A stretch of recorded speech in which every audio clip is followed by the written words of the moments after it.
Muito boa tarde, amados irmãos e irmãs presentes. É para mim um privilégio grande estar com vocês nessa ocasião para compartilhar com vocês uns momentos de companheirismo ao redor da Palavra de Deus e seu programa correspondente a este tempo final. Cristo, em São Lucas, capítulo 24, versículos 44 ao 49, disse: Isto foi quando ele já tinha ressuscitado e pensaram que era um espírito e pediu algo de comer.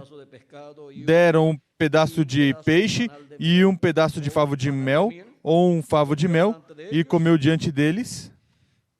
E em seguida disse-lhes: São estas as palavras que vos disse estando ainda convosco. Que vos disse estando ainda convosco. Convinha que se cumprisse tudo o que de mim estava escrito na lei de Moisés, e nos profetas e nos salmos.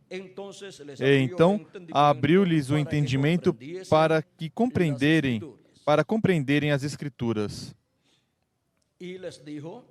E disse-lhes: Assim está escrito, e assim convinha que o Cristo padecesse e ao terceiro dia ressuscitasse dos mortos, e em seu nome se pregasse o arrependimento e a remissão dos pecados em todas as nações, começando por Jerusalém.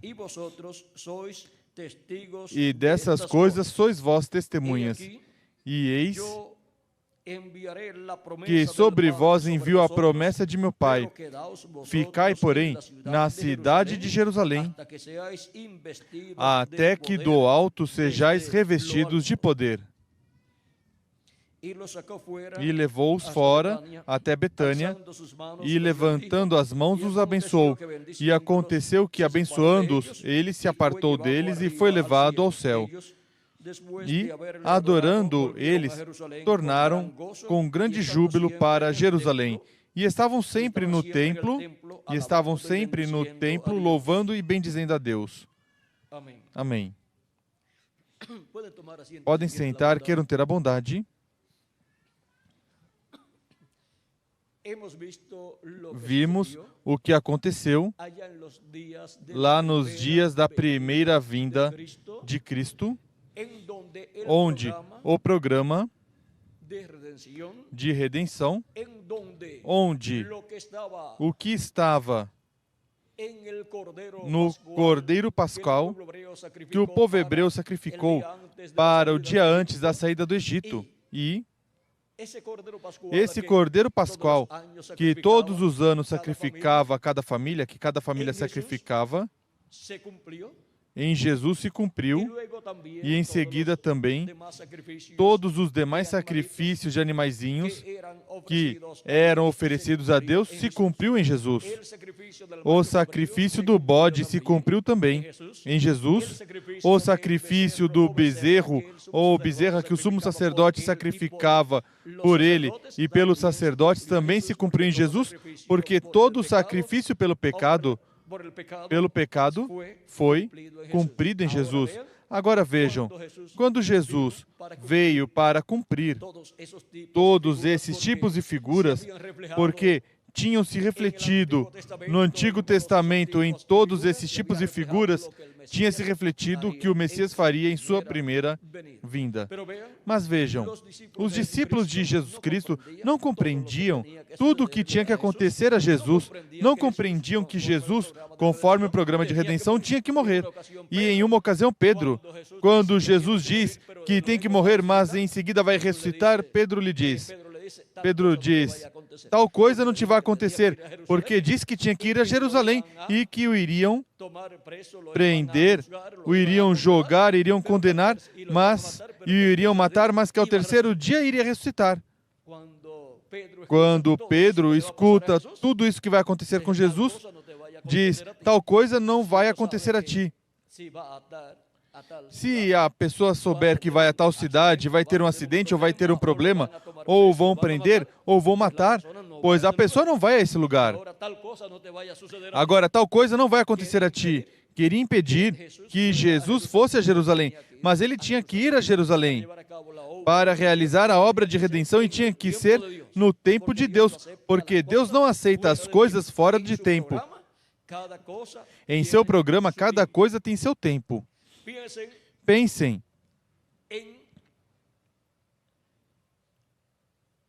em um homem neste tempo, dizendo: eu sou o mensageiro da segunda era da igreja. E esta é a mensagem para a segunda era. Veio muito tarde. O mensageiro para a segunda era já veio e se foi. Mas se não tivesse vindo nesse tempo, já era muito tarde para vir. Vem? Porque Deus tem em seu programa cada coisa para cada tempo. E agora, se São Paulo ou Irineu ou Martim aparecesse nesse tempo dizendo que é o mensageiro desse tempo, também estaria fora de lugar. Por quê? Porque eles foram mensageiros para a era em que eles viveram. Se tentam ser mensageiros em nossa era, não podem entrar como mensageiros para a nossa era, porque Deus já tem tudo ordenado para a nossa era. E por isso é que não tem dois mensageiros ao mesmo tempo para uma mesma era. Somente um mensageiro. E para cada dispensação tem um só mensageiro. E muito poucas vezes se conheceram dois mensageiros dispensacionais. Somente temos um ou dois casos, nada mais no caso de Adão e Sete. Eles se conheceram porque Sete era filho de Adão. E no caso de Sete e Noé, não sei se chegaram a se conhecer. Isso podemos investigar depois, mas daí em diante estavam muito longe. No princípio, sim. Por quê? Porque no princípio duravam tantos anos que as pessoas algumas vezes viam seus netos, seus tataranetos e seus que mais? Viam todos os... Há um montão de tátaras por aí, viam até a quarta geração. E não se sabe se alguns passavam, porque Matusalém viveu 969 anos. E digamos que a cada 50 anos, um dos filhos, digamos, o filho de Matusalém se casou, e vamos ver quantos anos tinha quando teve seu primeiro filho. Antes não se preocupavam como hoje em dia os jovens se preocupam em casarem jovenzinhos e terem filhos rápidos. Antes, algumas vezes, tinham o primeiro filho aos 40, ou aos 50 ou aos 60 anos, e algumas vezes passavam dos 100 anos para ter o primeiro filho. Assim que se casavam, talvez não tão jovens, mas no tempo em que nós vivemos, não se vive tanto tempo. Portanto, é bom que os jovens se casem jovens, para que tenham seus filhos estando jovens, e quando já seus filhos tiverem de 10 a 15 anos, se vejam como os papais, e os papais se vejam como seus filhos jovenzinhos também. E assim desfrutem da sua família estando jovenzinhos. Não venham esperar ficarem muito idosos, porque a mulher tem até certo tempo para ter filhos sem problemas. Daí em diante, podem ter alguns problemas e, por isso, não é preciso esperar tanto como se esperava antes. Veja, uma pessoa que vivia 900 anos podia dizer: não, se ainda tenho tempo ainda, tenho que trabalhar muito, tenho que fazer minha casa e todas essas coisas, e se casavam, parece um pouquinho tarde demais. Uma pessoa que vivia 900 anos, se casar com 100 anos, isso era como quase um décimo da sua vida. E uma pessoa que dura 90 anos, pois se casar, uma pessoa que dura 90 anos, a 10ª parte de sua vida são quantos? 9 anos. E uma pessoa que tinha naquele tempo 90 anos e ia viver 900 anos, tinha uma décima parte da sua vida. Estava como um jovenzinho de 9 anos aqui. Ou seja, aqui, comparando os anos que podiam viver as pessoas, pois uma pessoa de 90 anos podia dizer, eu ainda sou um adolescente, ou uma criança, eu ainda sou uma criança. Bom, em Isaías capítulo 65, nos diz que a criança morrerá de 100 anos. Porque comparando 1000 anos, o que será o reino milenial, a décima parte de 1000 anos são 100 anos. Agora, uma pessoa que morre no reino milenial aos 100 anos, morreu sendo uma criancinha equivalente a uma criança de 10 anos do nosso tempo.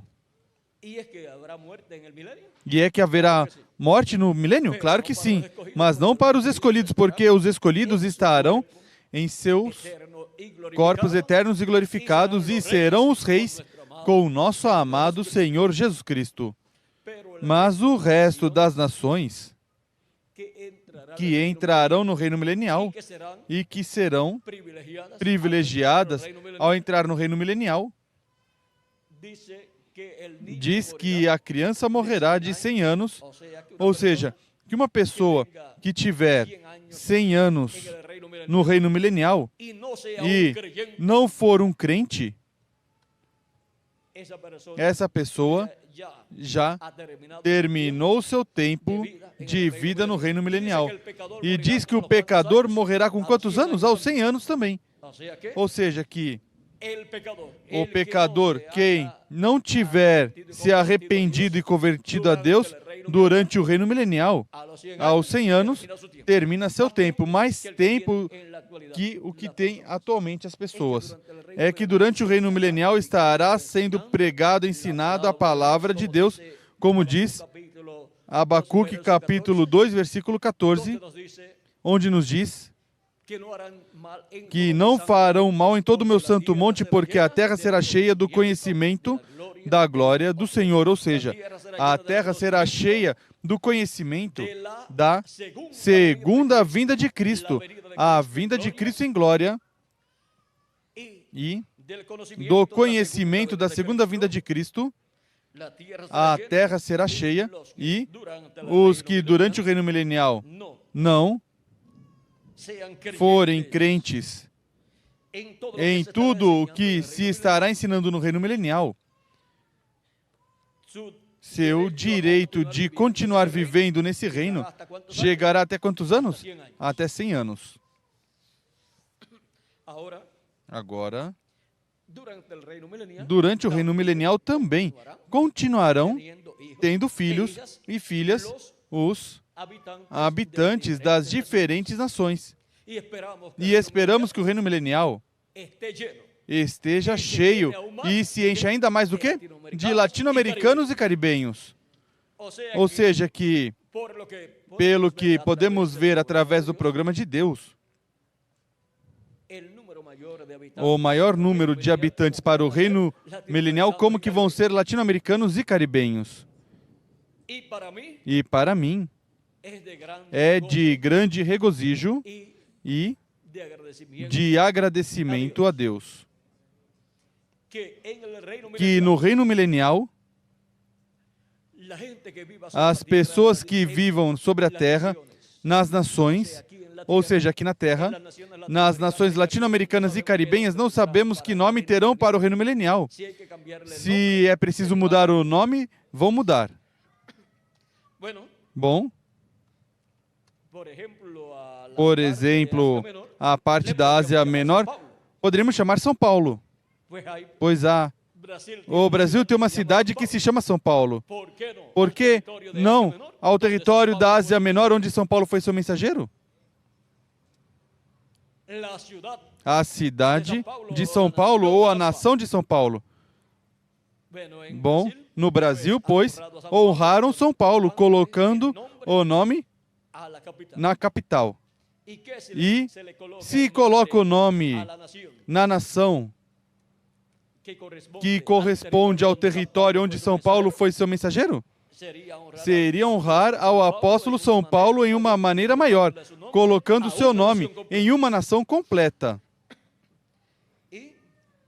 E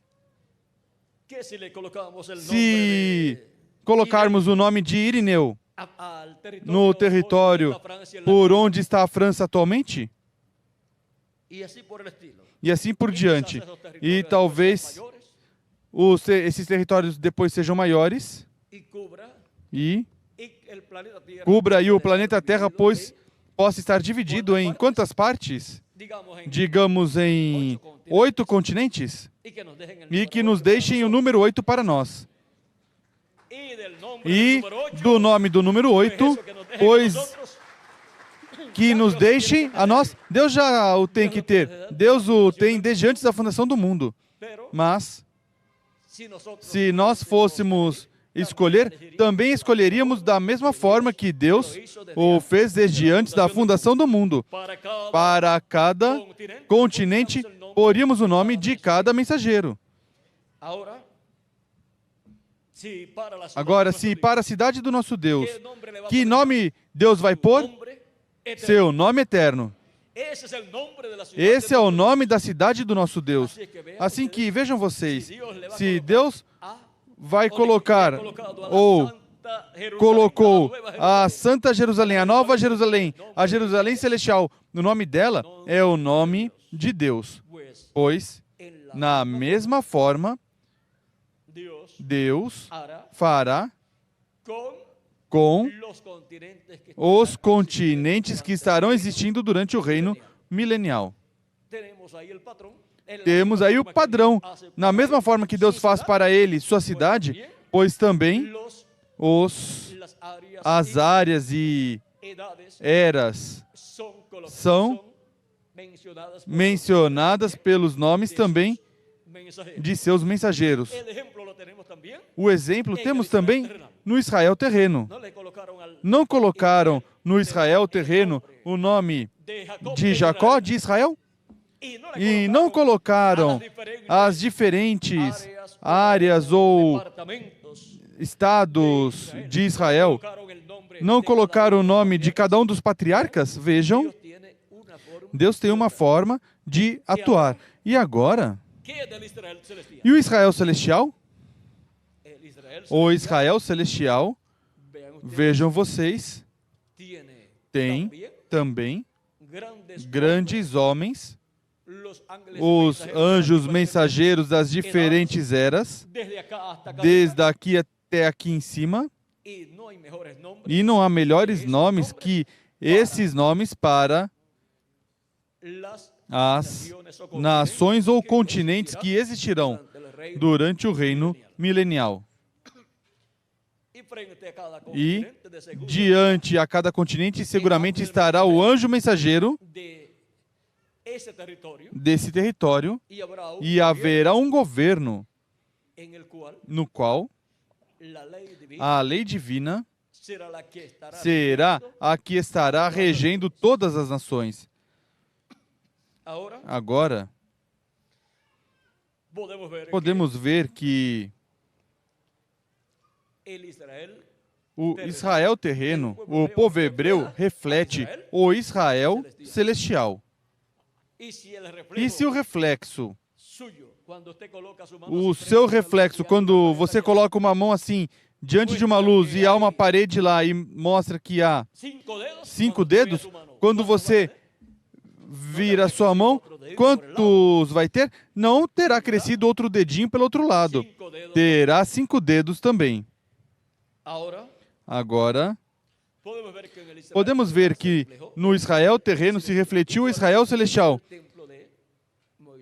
igual ao que no templo de Moisés e no templo de Salomão se refletiu o templo celestial e o templo de Deus no céu, e se refletiu, consequentemente, o templo do Senhor Jesus Cristo, que é a sua igreja.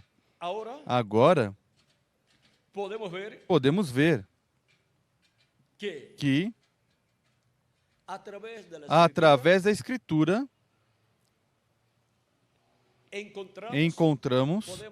podemos encontrar nosso tempo refletido lá. E podemos encontrar quem somos nós no programa de Deus. Por exemplo, no templo, o templo tem átrio, tem lugar santo e tem lugar santíssimo. E a porta do leste está onde?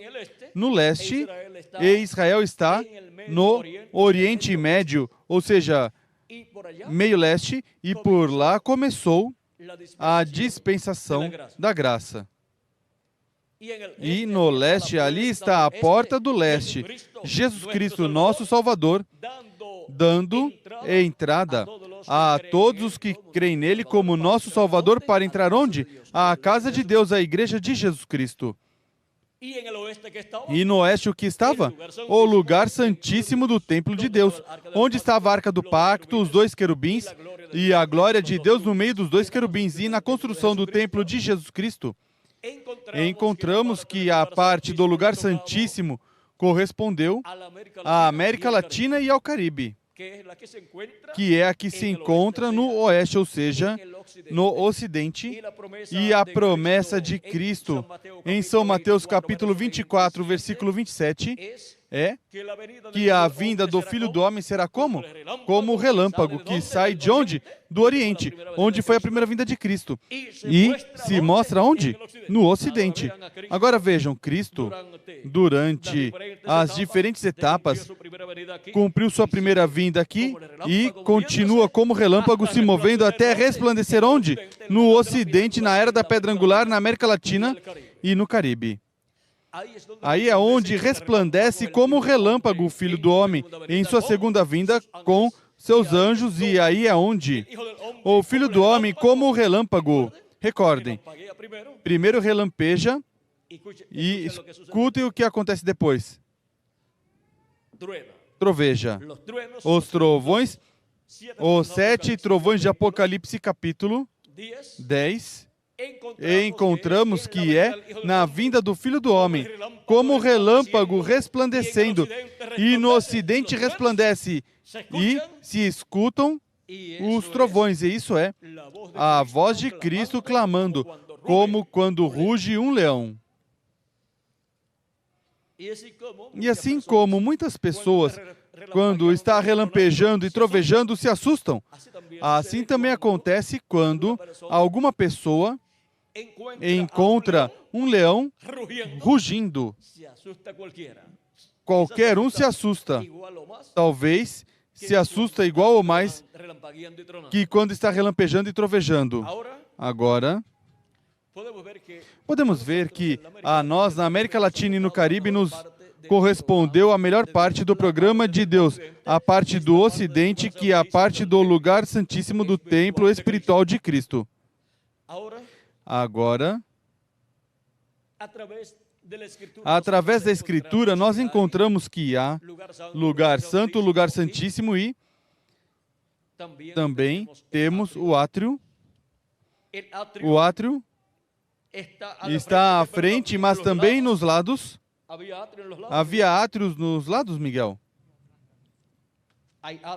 Há átrio aqui à frente, mas o átrio cobre todo o templo.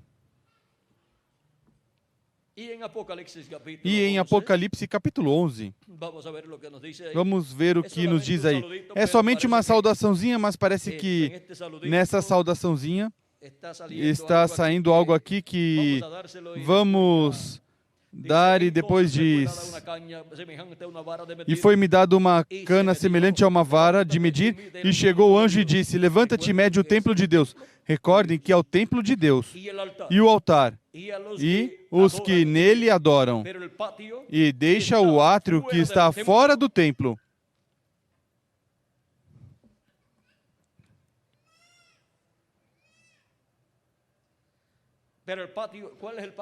Mas o átrio, qual é o átrio, Miguel? O átrio, vamos ver. E deixa o átrio que está fora do templo, e não o meças, porque foi dado às nações, e pisarão a cidade santa por 42 meses. Aí, podemos ver que para Israel, para Jerusalém lá, vem um tempo bem difícil. E isso reflete também no templo de Deus, que para a parte que pertence ao átrio, onde estão as virgens fátuas, que corresponde esse território às virgens fátuas, vem um aperto que em seguida se converterá em uma perseguição à morte, onde serão martirizadas as virgens insensatas que não tinham azeite. E por isso em seguida aparecem em Apocalipse capítulo 15, sobre um mar de vidro, diz: e vi outro grande e admirável sinal no céu, 7 anjos que tinham as 7 últimas pragas, porque nelas é consumada a ira de Deus. E vi um como mar de vidro misturado com fogo, e também os que saíram vitoriosos da besta e da sua imagem e do seu sinal e do número do seu nome, que estavam junto ao mar de vidro e tinham as harpas de Deus. E o mar de bronze no tabernáculo de Moisés e o templo de Salomão, onde estava?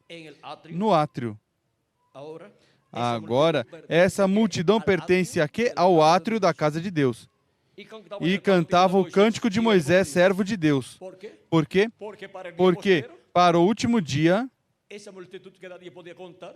essa multidão que ninguém podia contar, sai sob o ministério de Moisés, que é o último ministério que será manifestado no meio da igreja de Jesus Cristo e em seguida no meio do povo hebreu, juntamente com o ministério de Elias pela 5ª vez e o de Jesus pela 2ª vez.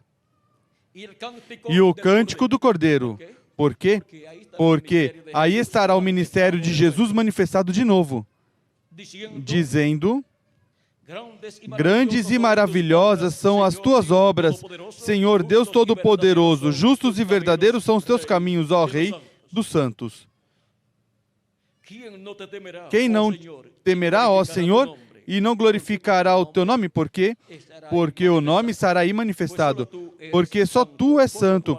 Por isso todas as nações virão e se prostrarão diante de ti, porque os teus juízos são manifestos.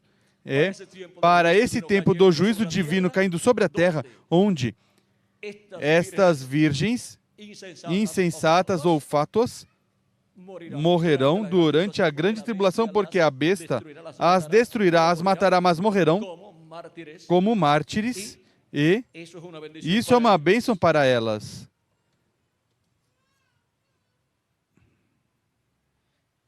E aqui,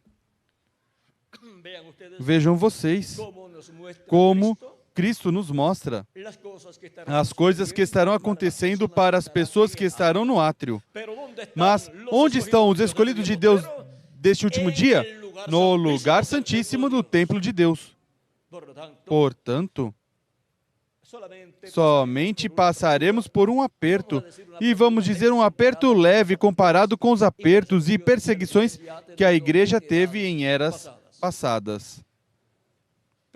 Mas a parte da perseguição forte cairá sobre as virgens insensatas, porque já para esse tempo os escolhidos estarão com Cristo na ceia das bodas do Cordeiro por 3 anos e meio, desfrutando dessa grande festa no céu. Já teremos nosso novo corpo, já não teremos os problemas que temos atualmente, e depois que tiver terminado a grande tribulação aqui na terra e tiver terminado a festa da ceia das bodas do Cordeiro no céu, onde cada pessoa, cada filho e filha de Deus será recompensado por Cristo, Deus dará seu galardão. Em seguida regressaremos à terra para o glorioso reino milenial com o nosso amado Senhor Jesus Cristo. Agora, podemos ver como o programa de Deus para nosso tempo tem diferentes facetas, mas a que mais nos chama a atenção é a faceta que tem a ver com os escolhidos de Deus. Mas tudo o que pudermos fazer a favor das virgens insensatas, estaremos fazendo também, porque eles dependem dos escolhidos de Deus. E foi dito que... Vamos ver aqui. Página 10, já vamos ir finalizando. Página 10, versículo 99 do livro de Citações diz: no mesmíssimo minuto em que esse mundo denominacional de fora começa a receber essa mensagem, essa é exatamente a hora da sua vinda.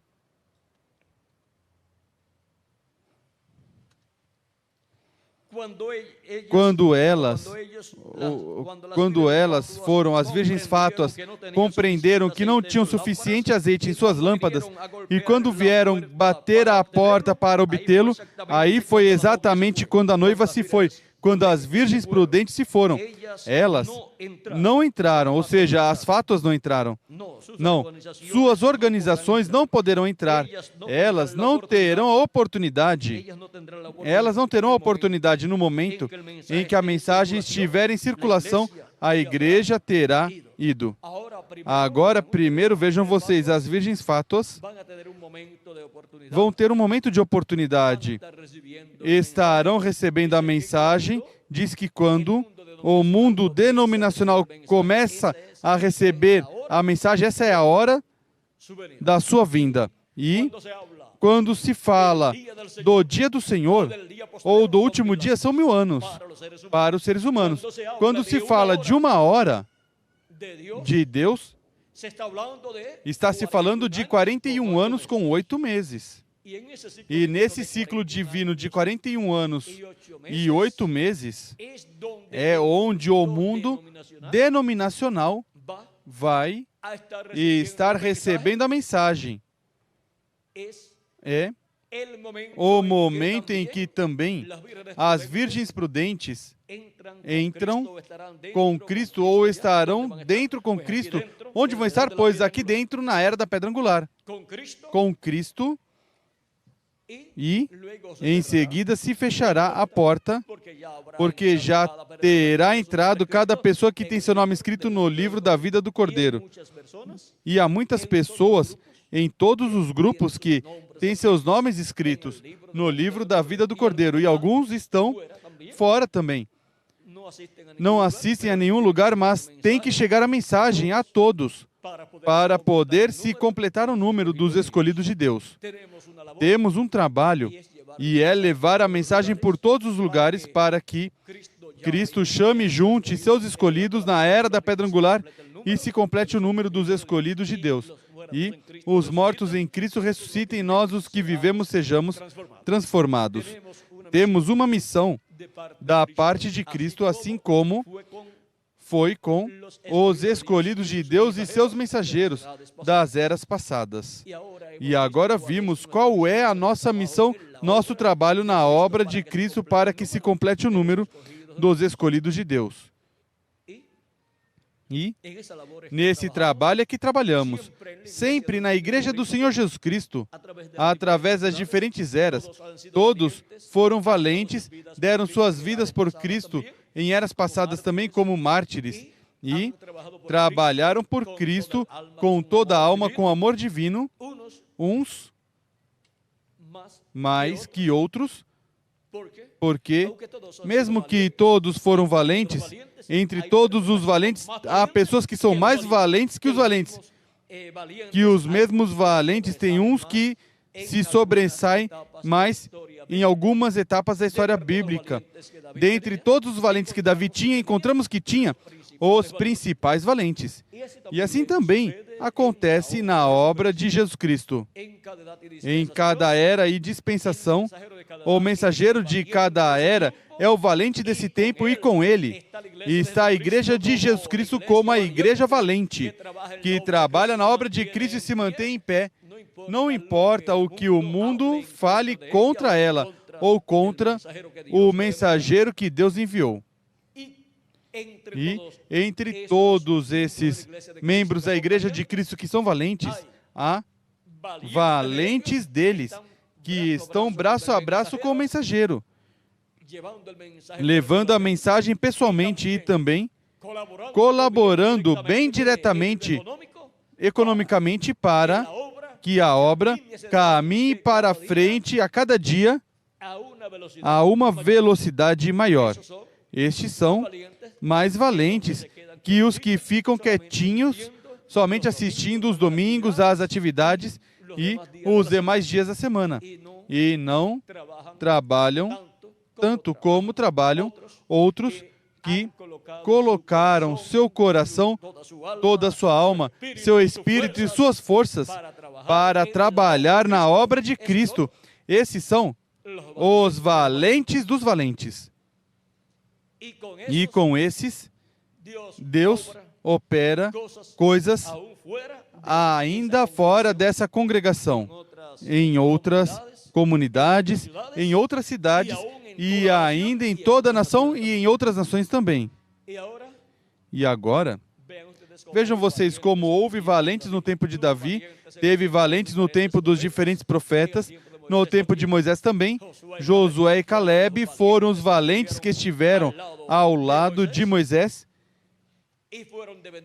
e foram de bênção para todo o povo hebreu, porque depois, com Josué, o povo hebreu entrou à terra prometida e Caleb se manteve com Josué braço a braço. Vejam, Josué, aquele jovem que saiu do Egito em seguida, com esse jovem, o povo entrou à terra prometida, porque Deus estava com ele. Vejam, não importa a idade que a pessoa tiver, pode ser um valente na igreja de Jesus Cristo. Agora, caminhemos em frente sempre trabalhando na obra de Cristo com toda a nossa alma, com todo o nosso coração, e quando estivermos com Cristo na ceia das bodas do Cordeiro, seremos reconhecidos como os valentes deste tempo final. E entre os valentes, pois, vão se sobressair alguns como valentes dos valentes, ou seja, pessoas mais valentes que os valentes da nossa era, ou seja, com mais valentia da que tiveram alguns dos valentes, porque deram sua alma, seu coração, todas as suas forças e ainda trabalharam não somente indo pessoalmente, mas ajudando para que a obra de Deus caminhasse sempre em frente. E com valentes assim, podemos dizer que a vitória é segura. E não somente porque há valentes em nossa era, mas porque está conosco o anjo do pacto, a coluna de fogo. É a coluna de fogo a que nos dá essa valentia, a que nos faz valentes para estar com Ele e como instrumentos dele neste último dia. Foi para mim uma bênção e privilégio grande estar com vocês nessa ocasião, revelando, dando-lhes testemunho da missão da Igreja de Jesus Cristo e dos valentes que ela teria neste tempo final. E eu digo, São Paulo teria desejado ter estes valentes que temos neste tempo.